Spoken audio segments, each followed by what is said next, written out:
Oh, shit.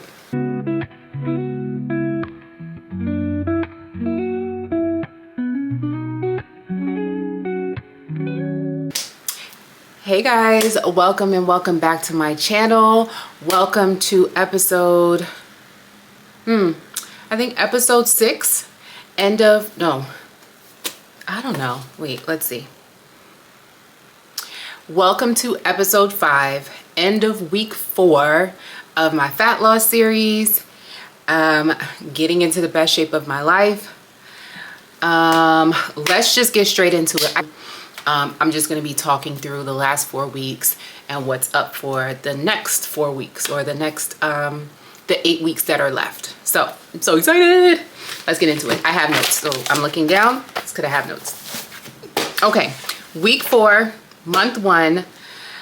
It went fantastic. It started off a little rough.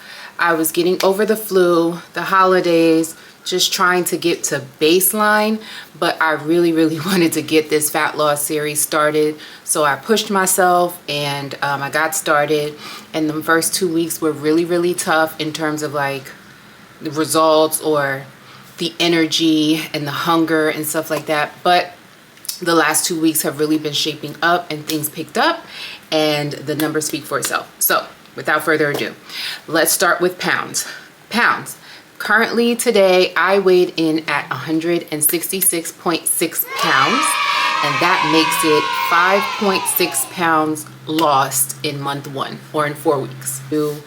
A weekly rate of 1.4 pounds every week loss on average every week. Now, every week I did not lose 1.4 pounds, but it all kind of like ended up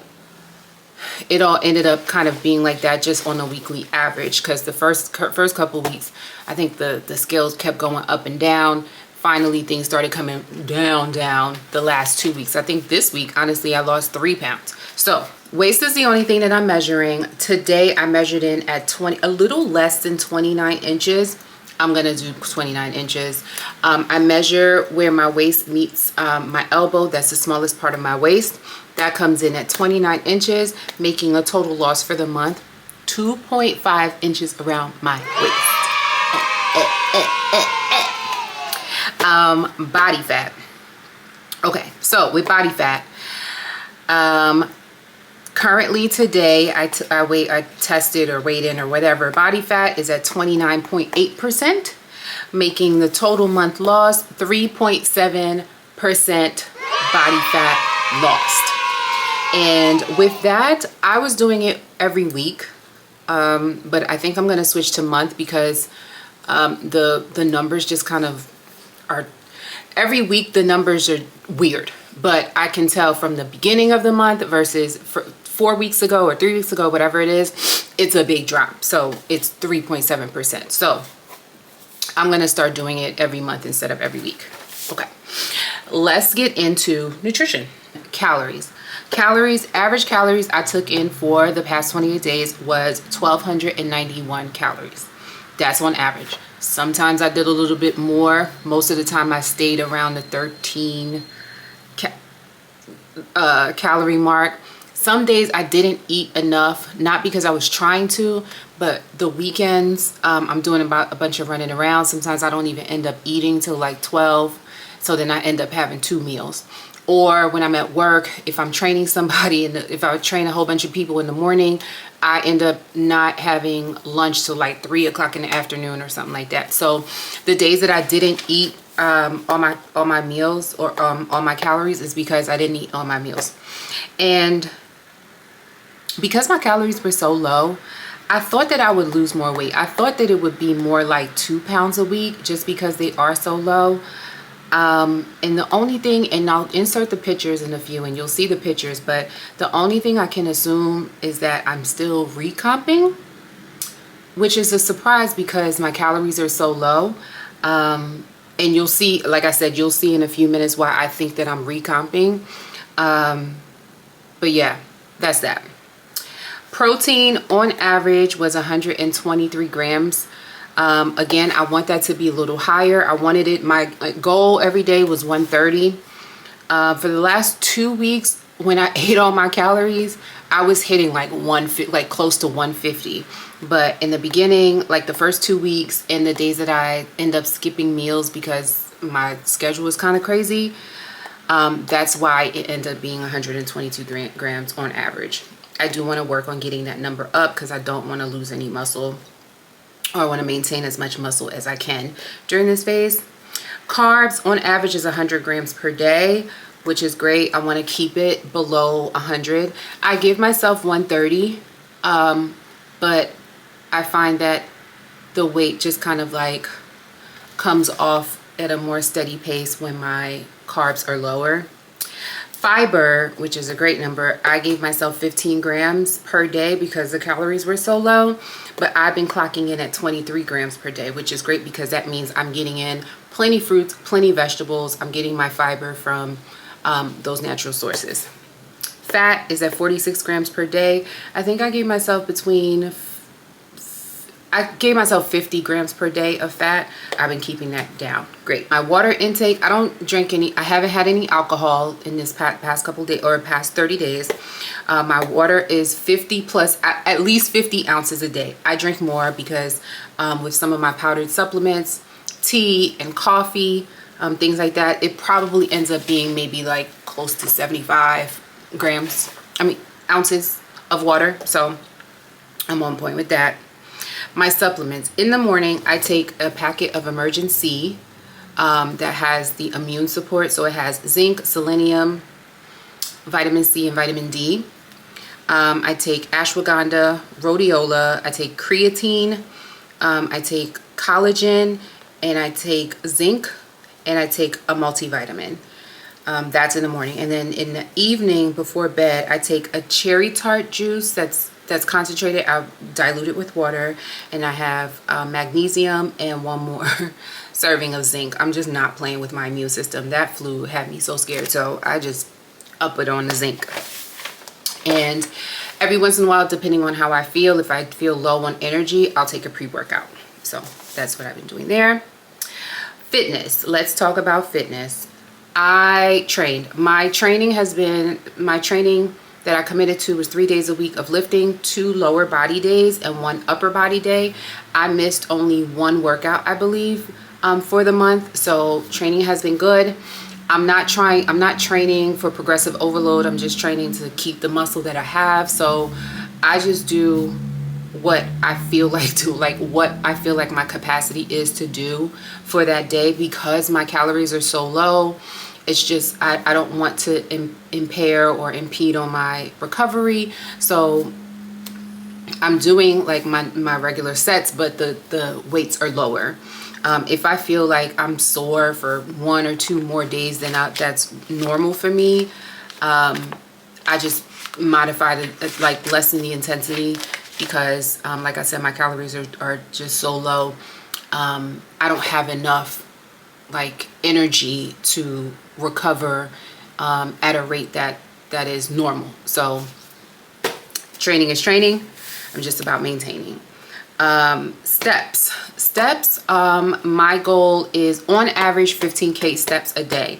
Now, on the days that I commute to work, I do a lot of walking. I take the train, I walk to the train, I walk from the train station to work, then I walk back to the train station, and then when I get off the train, I walk home, and then I walk around all day. So on the days that I go to work, my steps are at least 20K. If it's like a really active day, I have a full schedule where I'm training a lot. It's like sometimes 23. I've clocked in upwards of 25K steps for the day. But on my days off, I try to hit 10,000 so that it all kind of evens out to at least 15K steps, which I've been hitting. I think that's it. It's the nutrition, the fitness. Okay. Oh, so I'll insert pictures here and we can talk about the pictures. Let me just move over. You'll see the picture. This is 4 weeks of progress, and I think it is phenomenal progress, and the pictures speak so much more volume than the actual numbers. Well, the weight, no, like this just doesn't even look like 5 pounds lost. To me, it looks like more. And like I said, when I had said, I thought thought that I would be losing more because of my calories. But as you can see, like, I'm getting leaner. I'm definitely getting leaner. But it's only 5.6 pounds. So my guess is that I am building muscle still, surprisingly to me, while shedding fat, because it's only 5.6 pounds of fat. And yet I've gotten smaller. I've lost 2.5 inches around my waist. So definitely visceral fat is decreasing, and subcutaneous fat. Like, if you see, just look at the back. I'm down to half a roll. So I'm doing what I'm supposed to be doing. And that 3% of 3.7% of body fat shed, it really shows around the core section, around my abdominal section and the back, which I love. So the plan for the next 2 months, because I plan to make this just a 12-week fat loss phase. For weeks 5 and 6, I'm still going to keep to the aggressive calorie protocol, aggressive mini cut, I guess, protocol, up until Valentine's weekend, because I travel that week. So that's going to be the end of my aggressive cut. And then when I get back home for weeks 7 and 8, I'm going to up the calories probably 200 to 300. So I'm going to do whatever my weight is at that time times 10. And that's going to be my calorie intake going forward. Because if I could still lose a pound a week on a little bit more calories, I think then I can modify my intensity to match that in the gym. And I can pepper in some like snacks, because I kind of just miss snacks. So yeah, that's what I'll do. And steps will remain the same. Weightlifting will remain the same. So I'm just going to increase my calories just a little bit more, just so I can account for some snacks, because I haven't snacked, or I had some snacks, but it was within that like 1200 calorie kind of mark or whatever. And I found myself being snacky at night, just thinking about food all the time. So I want to avoid that. I want to have my snacks planned, and I'm going to do that with the extra calories. I haven't, outside of that week or that first 2 weeks, I haven't been hungry. My meals are so, when I do eat all my meals, they're so protein dense and fiber dense that I'm not hungry. Like today, what did I have? I had a protein shake, I had coffee. That's it. I think that was it. Let me see. And now I'm about to have dinner. Yeah, that was it. Oh, I had 2 eggs. And now I'm about to have dinner. It's just, I don't, like, some days I'm just not hungry, which is weird because I'm not eating a lot of calories. So it's like, why aren't you hungry? But that is it. I'm keeping the foot on the gas pedal. I'm so excited for my results. I haven't been, it's not about weight, because this really isn't about weight, but at this stage, weight is a good indication that I'm in the right track. So I'll just say I haven't been this low in the numbers. I haven't been this like in the mid 60s since the beginning of the pandemic. So I'm really proud of myself for pushing and keeping it going, because the first 2 weeks were rough. I was just so confused about like what was going on. Like the scale just like would not, like, refuse to move out of that 172 kind of range or whatever. It was just so annoying. It was the sickness, and I'm being hungry, recovering from the flu, and then my cycle came on. So it was like, what is going on? Or PMS was the real culprit, like within the first 2 weeks, like the second week. I'm like, what is going on? Like, it just doesn't feel like anything is, and then I just started overthinking and like, oh my God, is it true when they talk about people over 40, it's more difficult to lose weight, yada, yada, yada, yada. And I'm like, no, that's not it. That can't be it. I'm losing the weight. It's just slower, and it's taking longer than I thought. So keep at it. This is science. It's the law of thermodynamics. It's not like you're a medical marvel. Like, of course you're gonna lose the weight. You're doing the work, right? So, and past 4 weeks spoke for itself. So I'm so excited, and I'm looking forward to like the next 4 weeks, and then the 4 weeks after that. I've never successfully cut past 60 days or 8 weeks. So this is really going to hold me accountable to push past the 8-week mark to really keep it dialed in for an additional 4 weeks. So we'll see how that goes. And yeah, so this is today's video and today's update. Thank you guys for tuning in. I will see you next week for week 5 update. Bye.